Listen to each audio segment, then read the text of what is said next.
disciple or to share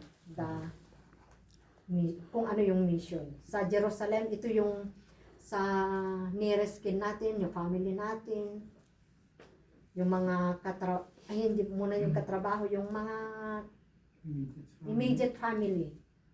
Yun ang mga relatives natin, yun ang ano natin sa Jerusalem, yung kung saan natin i-share muna.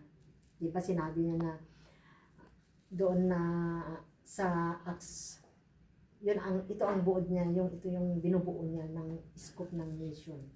Sa Jerusalem, and then Judea and Samaria. So dito makikita natin kung saan natin i-share yung mga neighboring natin, doon sa all over. Kasi hindi lang naman yung kalapit natin, kasi ngayon is meron na tayong social media, di ba? Ang bilis na nating ma-share kahit sa mga relatives natin na nasa malalayong lugar. Pwede na nating i-share yung salita ng ating Panginoon. So ito yung Jerusalem, Judea, and Samaria until the end of the earth, or sa worldwide, or sa lahat ng mga nakikilala natin, hindi lang pati rin mga employer natin. Hindi tayo mawawala ng pag-asa. Ako nga, na-sharean ko na yung amo ko noon, pero hindi ko na inuulit. Pero alam ko na nakikita nila.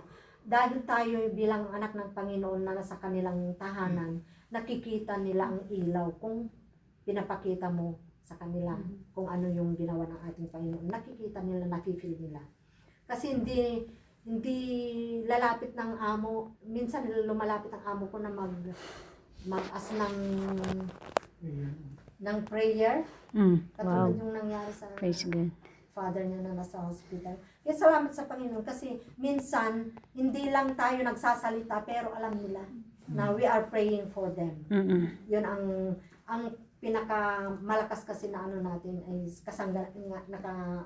nakatulong natin is yung prayer natin. So yun ang ano nila. Kahit hindi tayo nagsasalita man, nakikita nila sa ating pamumuhay. Kaya salamat sa Panginoon. Amen. We are the light of this world na ginagamit ng Panginoon. So covenant and the way. So alam natin God is the way, the truth, and the life, diba? So makikita natin sa John 4.